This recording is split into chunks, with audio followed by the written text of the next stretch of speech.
Hello friends, स्वागत है आप सभी का हमारे चैनल स्टेट ऐप पर। दोस्तों, इस वीडियो में यहाँ पर डिस्कस करेंगे उत्तराखंड जीके के 50 इंपॉर्टेंट क्वेश्चंस। डिटेल में करेंगे यहाँ पर क्वेश्चंस को कवर। चलिए वीडियो कर लेते हैं स्टार्ट। फर्स्ट क्वेश्चन है दोस्तों, कॉमन पीकॉक को किस वर्ष राज्य तितली घोषित किया गया। ये डायरेक्टली पूरी डेट ही बनेगी अगर एग्जाम में क्वेश्चन आ गया तो। दोस्तों ये है आपका 7 नवंबर 2016। इंपॉर्टेंट ये फैक्ट है, इसको आप कर लेना नोट। अब इसके अलावा देखो थोड़ा सा अगर कॉमन पीकॉक के बारे में बात करेंगे, देखो अन्य नाम क्या है पूछ लेंगे तो ये हो गया आपका लोग, मोर, ऐसे भी पूछ सकते हैं तो कंफ्यूज मत होना बिल्कुल, ये कर लो याद। बाकी अगर पूछ लेंगे किस ऊंचाई में मिलती है, इसकी ऊंचाई नोट कर लो, बन सकती है। ये हो गई आपकी 7000 फीट की ऊंचाई पर यहाँ पर कॉमन पीकॉक पाई जाती है। नेक्स्ट इंपॉर्टेंट क्वेश्चन इसका पूछ लेंगे, साइंटिफिक नेम यानी वैज्ञानिक नाम क्या है दोस्तों। ये है यहाँ पर पेपिलियो बाइनर। इंपॉर्टेंट है, नाम नोट कर लेना। नेक्स्ट इंपॉर्टेंट क्वेश्चन ऐसा पूछ लेंगे, यार बताओ लिम्बा बुक में इसको यहाँ पर कब भारत की सबसे सुंदर तितली का खिताब मिला, किसमें, लिम्बा बुक में। कब पूछेंगे, 1996। इंपॉर्टेंट क्वेश्चन है, ईयर कर लेना नोट। नेक्स्ट इंपॉर्टेंट क्वेश्चन ऐसा पूछ सकते हैं कि किस पेड़ पर अंडे देती है, क्या पता पूछ लें, कुछ भी पूछ सकते हैं आजकल तो नोट कर लो, टिमरू के पेड़ में यहाँ पर अंडे देती है।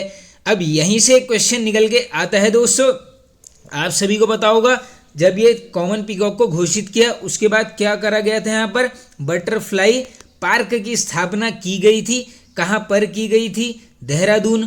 प्रॉपर प्लेस नोट कर लो, लच्छीवाला देहरादून में। किस वर्ष पूछेंगे, 2016। दोबारा से सुन लो, बटरफ्लाई पार्क देहरादून के लच्छीवाला में 2016 में।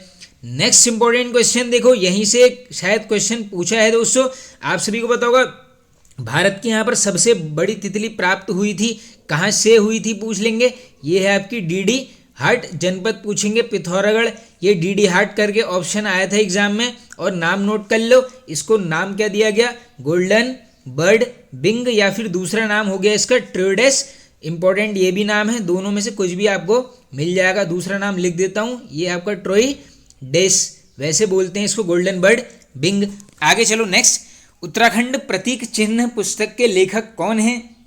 इंपॉर्टेंट पुस्तक है दोस्तों, बन सकती है बिल्कुल। ये है आपके जगमोहन सिंह रौतेला जी। आगे चलते हैं दोस्तों, राज्य में ब्रह्म कमल की कितनी प्रजातियां पाई जाती हैं। रिपीटेड है क्वेश्चन दोस्तों, प्रजातियां राज्य में पूछ लेंगे 24, विश्व में पूछ लेंगे, ये है 214। अब बात करेंगे यहाँ पर ब्रह्म कमल के टॉपिक से जो कुछ क्वेश्चंस निकल के आते हैं। पहला क्वेश्चन आएगा कि बताइए किस ऊंचाई, हिमालय क्षेत्रों की किस ऊंचाई में ब्रह्म कमल पाए जाते हैं। आंसर करके आओगे 4800 से 6000 मीटर की ऊंचाई पर यहाँ पर ब्रह्म कमल पाए जाते हैं। नेक्स्ट इंपॉर्टेंट, किस कुल का पौधा है पूछा गया है। ये है आपका एस्टेरेसी कुल का पौधा। इस फैक्ट को भी कर लेना आप नोट। नेक्स्ट इंपॉर्टेंट जो क्वेश्चन बन सकता है दोस्तों, यहाँ पर आपसे डायरेक्टली क्या पूछ लेंगे, इसका वैज्ञानिक नाम यानी साइंटिफिक नेम क्या है। ये है यहाँ पर सोसूरिया अब वेलेटा, नाम नोट कर लो, सोसूरिया अब Valletta scientific name. Next important question आपसे पूछ लेंगे, हिमालयी पुष्पों का सम्राट किसको बोलते हैं, हिमालयी पुष्पों का सम्राट। आंसर करके आओगे आप यहाँ पर ब्रह्म कमल को। अब इसके अलावा देखो इसकी कुछ विशेषताओं से जो क्वेश्चन निकल के आता है, रंग पूछ लेंगे तो ये है यहाँ पर बैंगनी रंग का होता है ब्रह्म कमल। नेक्स्ट क्वेश्चन, पौधे की ऊंचाई बताओ। आंसर करके आओगे 70 से 80 सेंटीमीटर के बीच में होती है यहाँ पर इस पौधे की ऊंचाई। नेक्स्ट इंपॉर्टेंट, बताओ फूल खिलने का समय क्या है, ब्रह्म कमल फूल खिलने का समय। आंसर करके आओगे जुलाई से सितंबर मंथ में आते हैं फूल। इंपॉर्टेंट ये भी क्वेश्चन है। बाकी देखो हड्डियों के उपचार में इसका प्रयोग किया जाता है, ऐसा पूछ लेंगे तो ये करके आ जाना हड्डियों के उपचार में। आगे चलते हैं, उत्तराखंड राज्य गीत को कब मान्यता दी गई थी। तो देखो ये दी गई थी आपके यहाँ पर 6 फरवरी 2016, पूरी डेट याद करना। नेक्स्ट क्वेश्चन इसी से जुड़ा है इसीलिए मैंने लिखा है, हेमंत बिष्ट जी किस कार्य क्षेत्र से जुड़े हैं। देखो दोस्तों बिष्ट जी ने क्या लिखा है, ये हमारा राज्य गीत लिखा गया है किसके द्वारा, हेमंत बिष्ट जी के द्वारा। तो वहां पर ऑप्शन में लेखक भी आया हुआ था, तो नोट कर लो, शिक्षण क्षेत्र से जुड़े हैं कौन, हेमंत बिष्ट जी। ये थोड़ा सा घुमाने वाला क्वेश्चन है, इसलिए यहीं पर कवर करवा दिया है। आगे चलो, राज्य में वन्य जीव संरक्षण बोर्ड ने सर्वप्रथम मोनाल पक्षी की गणना कब कराई थी। अनदर इंपॉर्टेंट क्वेश्चन दोस्तों, ये हमारा राज्य पक्षी हो गया मोनाल, कब कराई है इसकी गणना, 2008 में। अब बात करेंगे मोनाल से कुछ क्वेश्चंस की, किस ऊंचाई में पाए जाते हैं, आंसर करके आओगे 2500 से 5000 मीटर तक की ऊंचाई में यहाँ पर मोनाल पाए जाते हैं। नेक्स्ट साइंटिफिक नेम पूछ लेंगे, आंसर करके आओगे लोफोफोरस इम्पीजेनस, नोट कर लो लोफोफोरस इम्पीजेनस, ये हो गया इसका वैज्ञानिक नाम। नेक्स्ट इंपॉर्टेंट क्वेश्चन अगर यहाँ से निकल के आएगा दोस्तों, देखो यहाँ से क्या निकल के आता है, थोड़ी सी इसकी कुछ विशेषताएं हैं, वहाँ से कुछ क्वेश्चंस निकल के आता है। अगर ऐसा पूछ लेंगे यार बताओ सर्वाधिक मात्रा में किस जगह पर मोनाल पक्षी पाए जाते हैं, आंसर करके आ जाना सीधे केदार घाटी, ये ऑप्शन में यही मिलने वाला है, इसको ही करके आओगे। नेक्स्ट प्रिय भोजन पूछ लेंगे, क्या है, तो क्या है दोस्तों, आलू की फसल है इसका क्या प्रिय भोजन। चलिए चलते हैं आगे। नैनीताल जनपद में कितने मानव आकृतियों की खोज हुई है, इंपॉर्टेंट क्वेश्चन है, आंकड़ा याद करो, 5। कब हुई है पूछेंगे, 1999, कहाँ पर, नैनीताल जनपद में। नेक्स्ट क्वेश्चन रिपीटेड दोस्तों, कसार देवी शैलाश्रय अल्मोड़ा में कितने नृत्य को सुंदर चित्रण मिलता है, देखो ये को हो गया टाइपिंग एरर, तो यहाँ पर देखो कसार देवी अल्मोड़ा से मिलता है हमें 14 नर्तकों का सुंदर चित्रण, ये 14 कर लेना याद। चलिए आगे चलते हैं। कुमार कुमारी प्रथा का प्रचलन किसमें था, तो देखो दोस्तों ये किसमें था आपका, कोल प्रजाति में, ये भी इंपॉर्टेंट है क्वेश्चन, बिल्कुल आप इसको याद कर लीजिए। नेक्स्ट, बाण भट्ट की कौन सी पुस्तक किरातों के निवास की पुष्टि करती है, वेरी वेरी इंपॉर्टेंट क्वेश्चन दोस्तों, तो ये कौन है, कादम्बरी, कादम्बरी के लेखक भी नोट कर लो, बाण भट्ट हैं। चलिए आगे चलते हैं दोस्तों अपने नेक्स्ट क्वेश्चन की तरफ। नेक्स्ट, बनकोट से कितने ताम्र मानव आकृतियां प्राप्त हुई हैं, तो देखो दोस्तों बनकोट ये स्थान पड़ जाएगा आपका कहाँ पर, पिथौरागढ़ जनपद में। कितनी आकृतियां हैं, 8, आंकड़ा कर लीजिए याद। आगे चलिए, ग्वारख्या गुफा किस नदी के तट पर स्थित है, इंपॉर्टेंट क्वेश्चन है दोस्तों, ये है अलकनंदा नदी के तट पर। और ऐसा क्वेश्चन पूछ लेंगे कि ग्वारख्या गुफा से हमें कितने रंगीन चित्र प्राप्त हुए हैं, आंसर करके आओगे 41, यानी 41 रंगीन चित्र हमको प्राप्त हुए हैं ग्वारख्या गुफा से। कहाँ पर है दोस्तों, ये बता देना आप यहाँ पर कमेंट बॉक्स में कमेंट करके। वैसे तो ये अलकनंदा नदी का नाम है, तो वैसे ही आप यहाँ पर कवर कर लेंगे। आगे चलो, दोफाड़ वैली कहाँ स्थित है, तो दोफाड़ वैली हो गई आपकी बागेश्वर जनपद। नेक्स्ट, ताऊजी जलाशय कहाँ स्थित है, तो देखो यहाँ पर 3 से 4 क्वेश्चंस हैं कंफ्यूजन क्रिएट करने वाले। देखो ताऊजी जलाशय हो गया देहरादून, ताऊजी नाम नहीं मिलेगा तो क्या मिल जाएगा, सूर्यधार बैराज। अब ऐसा घुमाने के लिए पूछ लेंगे टफ में कि सूर्यधार बैराज का नाम किसके नाम पर पड़ा है, आंसर करके आओगे गजेंद्र दत्त नैथानी जी के नाम पर पड़ा है यहाँ पर ताऊजी जलाशय या फिर सूर्यधार बैराज। ये हो गया आपका देहरादून जनपद में। अच्छा है क्वेश्चन, याद कर लीजिए। आगे चलते हैं दोस्तों। नेक्स्ट, आशियाना पार्क कहाँ स्थित है, तो ये होगा आपका रानीखेत। आगे चलते हैं, तीन गढ़ नामक स्थान कहाँ स्थित है, तो दोस्तों तीन गढ़ स्थान हो जाएगा आपका काशीपुर में। नेक्स्ट, स्थानीय बोली में थारू परिवार को किस नाम से जाना जाता है, बिल्कुल बन सकता है क्वेश्चन, तो ये बोलते हैं संग।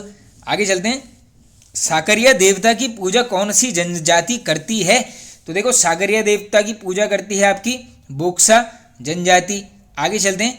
नेक्स्ट, लोगर समिति का गठन कब हुआ, तो ये होता है आपका 1965 में। अब ऐसा घुमा के पूछ लेंगे यार लोकर समिति के गठन का उद्देश्य बताओ, क्या करके आओगे, जनजातियों की पहचान के लिए बनाई गई थी लोकर समिति, इंपॉर्टेंट ये क्वेश्चन है। आगे चलते हैं। नेक्स्ट इंपॉर्टेंट, गोरखा शासन में कानून गो को क्या बोला जाता था, तो दोस्तों यहाँ पर गोरखा शासन में कानून गो के लिए शब्द प्रयोग था, नाम हो गया दफ्तरी। नेक्स्ट, उत्तराखंड आंदोलनकारियों ने दिल्ली में संविधान बचाओ यात्रा कब निकाली, ऐसे ही क्वेश्चन बना हुआ था और ऐसे ही पूरी डेट एग्जाम में आई थी ऑप्शन में 25 जनवरी 1995, अच्छे से याद कर लीजिए पूरी डेट। नेक्स्ट, बाटा घाटा कांड कब हुआ, ये भी रिपीटेड है, 15 सितंबर 1994, पूरी डेट ही याद करनी पड़ेगी। कहाँ पर हुआ था दोस्तों? ये हुआ था आपका वुडस्टॉक स्कूल के पास। कहाँ पर? मसूरी में। ये भी याद सुन लो आराम से, वुडस्टॉक स्कूल। बस ये दिमाग में थोड़ी सी चीज़ें लेते हुए चलना आगे। आगे चलो। स्वर्ग भूमि समाचार पत्र का संपादन किसने किया? 3 क्वेश्चंस बन रहे हैं।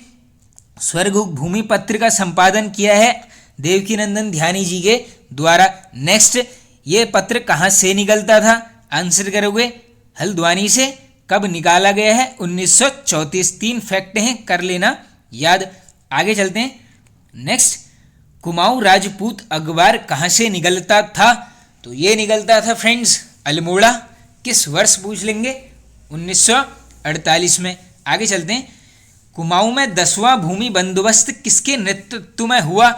तो देखो ये होता है आपका गूंज के नेतृत्व में। ऐसा पूछ लेंगे यार, बताओ कि ब्रिटिश शासन काल में कितने बंदोबस्त हुए? आंसर करोगे 11। अब मैं ये 11 इसलिए बता रहा हूँ, देखो 12 हुए हैं, लेकिन यहाँ पर जो 12वां कराया है ना दोस्तों, ये कराया गया है उत्तर प्रदेश सरकार द्वारा। तो सिर्फ ऐसा क्वेश्चन आ गया कि बताओ ब्रिटिश शासन काल में कितने हुए, तब आपने आंसर करना है 11। देख लेना, अगर ये क्वेश्चन बनेगा तो ऑप्शन में 12 भी मिलने वाला है, लेकिन आपने आंसर करना है 11। आगे चलें। किसकी अध्यक्षता में इल्बर्ट बिल के समर्थन में अल्मोड़ा में एक सभा हुई थी? तो चेक कर लो कहाँ पर हुई है सभा। अल्मोड़ा। अध्यक्ष बुद्धि बल्लभ पंत जी। नेक्स्ट इंपॉर्टेंट और रिपीटेड है। पौड़ी में चाय बागानों की स्थापना किसने करी? कैप्टन हडल्स्टन द्वारा की गई है 1843 में। कैप्टन हडल्स्टन ने कहाँ पर की स्थापना चाय बागान की? पौड़ी जनपद। पौड़ी भी याद करना है इस क्वेश्चन में। आगे चलो। नेक्स्ट है दोस्तों यहाँ पर, टिहरी गढ़वाल में चाय की खेती कब प्रारंभ हुई? तो ये भी बना है क्वेश्चन दोस्तों 1835। नेक्स्ट, चंपासर ग्लेशियर कहाँ स्थित है? तो ये है आपका उत्तरकाशी। नेक्स्ट, खोला ग्लेशियर, उसके बाद बाल्टी ग्लेशियर, ये दोनों पिथौरागढ़। एक और नोट कर लो, ये है आपका टहरार ग्लेशियर। तो ये 3 ग्लेशियर हो गए पिथौरागढ़। आगे चलते हैं। नेक्स्ट, पनपतिया ग्लेशियर, ये हो जाएगा रुद्रप्रयाग में। आगे चलते हैं। नेक्स्ट इंपॉर्टेंट दोस्तों, बाल पाल्टा बुग्याल, तो ये है चमोली। नेक्स्ट, डांग बुग्याल, टिहरी गढ़वाल। नेक्स्ट 2 लिए हैं मैंने, खाम और मटिया, तो दोनों ही हैं रुद्रप्रयाग जनपद, दोनों याद कर लेना। आगे चलते हैं। युगवाणी समाचार पत्र कहाँ से निकलता था? इंपॉर्टेंट है, कहाँ से? गोपेश्वर।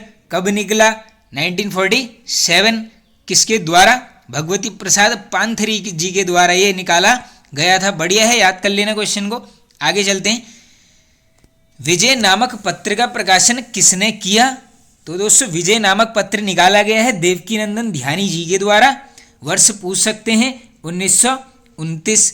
नेक्स्ट इंपॉर्टेंट, मध्य हिमालय पत्रिका का प्रकाशन कहाँ से होता है? तो ये हो जाता है आपका पिथौरागढ़। आगे चलते हैं दोस्तों। नेक्स्ट है आपका, गुमानी ज्योति पत्रिका किस भाषा में थी? इंपॉर्टेंट है क्वेश्चन काफ़ी, ये याद कर लीजिए। कुमाऊनी भाषा की पत्रिका है ये। आगे चलते हैं। नया जमाना समाचार पत्र के संपादक कौन थे? अब देखो दोस्तों, नया जमाना के संपादक हो गए आपके राधा कृष्ण कुकरेती जी। और कहाँ से निकलता था पूछ लेंगे, ऐसा आंसर करके आओगे देहरादून से। आगे चलते हैं। लाल हवेली कहानी के लेखक कौन हैं? तो ये है आपकी गौरापंत शिवानी जी की। इंपॉर्टेंट है, याद कर लेना। नेक्स्ट, गोलू देवता द गॉड ऑफ जस्टिस पुस्तक के लेखक कौन हैं? पूछा गया है क्वेश्चन दोस्तों। ये है आपके CM अग्रवाल जी। आगे चलिए नेक्स्ट क्वेश्चन की तरफ। नेक्स्ट है आपका, घर का रास्ता, पहाड़ पर लालटेन, हम जो देखते हैं। अब ये 3 रचनाएं ली हैं मैंने। इन तीनों के लेखक कौन हैं? आपके मंगलेश डबराल जी। तीनों को आप कर लेना यहाँ पर याद। और लास्ट क्वेश्चन है, कपरौली का युद्ध किस वर्ष हुआ? तो कब हुआ है? 1785 में। किसके मध्य पूछेंगे? जयकत शाह और जगत प्रकाश के मध्य होता है ये कपरौली का युद्ध। तो फ्रेंड्स वीडियो यहाँ पर हो जाता है एंड। आई होप आप सभी को पसंद आया होगा दोस्तों। पसंद आए तो एक लाइक कर दीजिए, एक कमेंट कर देना और एक शेयर यहाँ पर आप जरूर कर दीजिए। Okay friends, thank you.